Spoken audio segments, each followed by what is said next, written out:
in this house really doesn't exist. And Dad's approach to discipline leaves a lot to be desired. Now I'm getting a spoon. Let's all take a seat. Things do need to change. And what I want to do is work with this family in making sure that each member know how they behave and that they're accountable. Back a long, long time ago in London, you would go to a park and you would stand on your soapbox and you would basically talk about anything, okay? This soapbox is going to be used for a different purpose. We get a chance to stand up on the soapbox and talk about the things that we feel we need to be better at doing, okay? So, you're on the soapbox. Emma Jo. Listening, being together with my brother and sister, not fighting. Ah, that's very good. One by one, they all went up on the soapbox and spoke about the things that they feel they need to work on. Saying stupid. Oh, saying stupid. And spitting at people. And spitting at people. Yeah, I agree. All right, MS. Respect. Respect.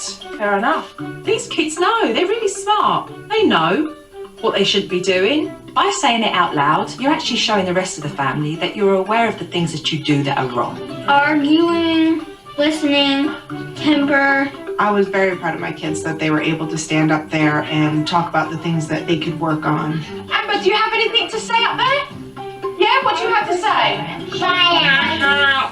That's right. But the kids aren't the only ones who have to be accountable for their own behaviour. I will try not to be controlling, respect. I think that kind of covers all of it. Okay, Daddy, up you get.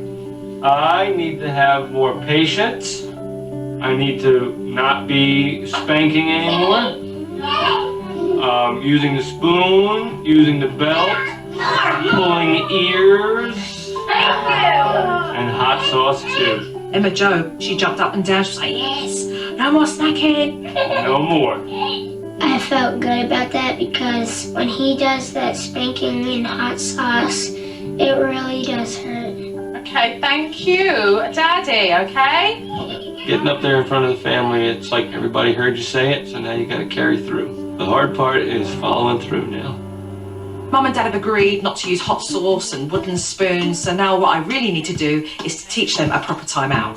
First thing you want to do is to give your child a warning. Explain why he's sitting in timeout. And you set the timer for 1 minute per their age. Are we comfortable with the steps? And when Emerson kicked off at dinner time, it gave Mum and Dad the opportunity to put their knowledge to the test.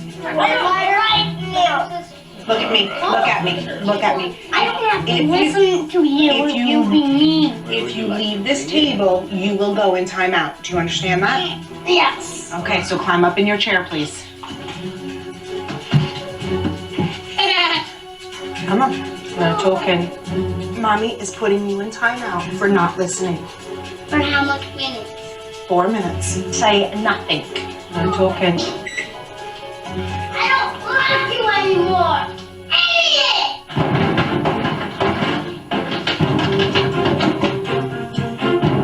He tried everything he could to get our attention. It was definitely a challenge. Stop it! Normally when I put him in timeout, we would answer him and then let him out. This time, we ignored him. Eric, I would say you follow through with it and you carry on serving dinner because they need to see that you're working on the same page when it comes to discipline.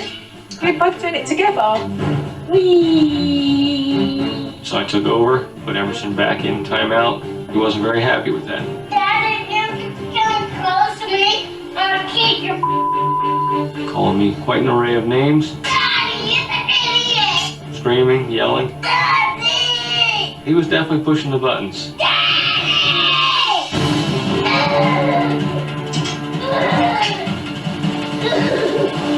After trying everything to test his parents, Emerson did sit there for 4 minutes, but the battle wasn't over yet. We were putting timeout. I'm not listening. Alright, you're gonna walk away, Dad. It's not apologising, so you're gonna walk away.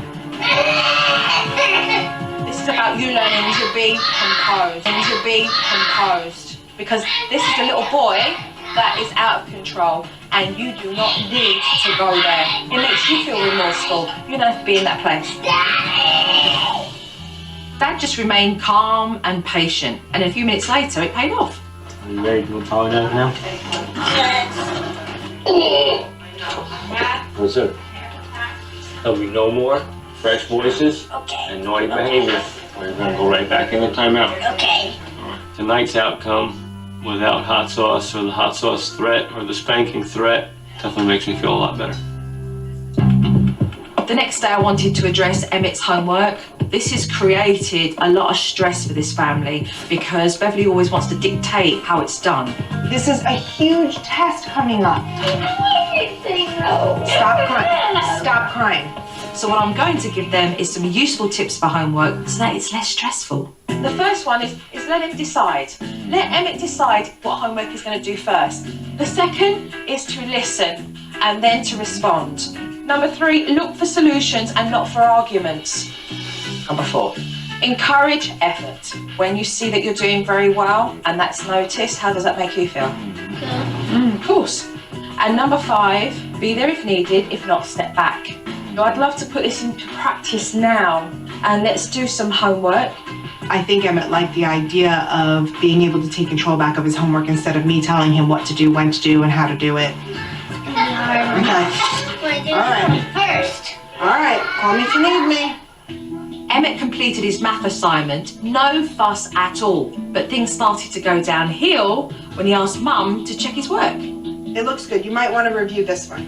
Daddy always says to check it to use a calculator. No, do not use a calculator because if you're using a calculator, it's not really teaching you. I know, I'm not going to correct it. But what I'm saying is if you use a calculator, you're not using your head to figure it out and then you're not learning. But I already And did. you're not exercising your brain. I suspected before long this would turn into a classic fight between Mum and Emmett, and I wanted to remind her that this is about looking for solutions, not an argument. It takes 2 people to argue, and if it keeps going over and over again, you have to make that decision when to cut the conversation. Hey, we've discussed this already, we're not going to go around in circles, and the conversation's over. Instead, I suggested that Mum help him work through the problem. Be there if needed, if not, step back. You're needed for this one. Yeah, that's 10. Emmett's always going to have that argumentative personality, and I just need to learn how to cope with it and stop it when it turns into an argument. Add that one, 8. Okay, and you know what? You're right. You know what's fabulous about this? What? So actually he came over and he worked through it, and we have a solution and not argument. So well done, the pair of you, because that's what it's all about. How about them? Good job. Coming up on SuperNanny, Joe wants Mom to give up control. You've got to learn to let go with your family. But will it prove too much for Mom to handle? When SuperNanny returns.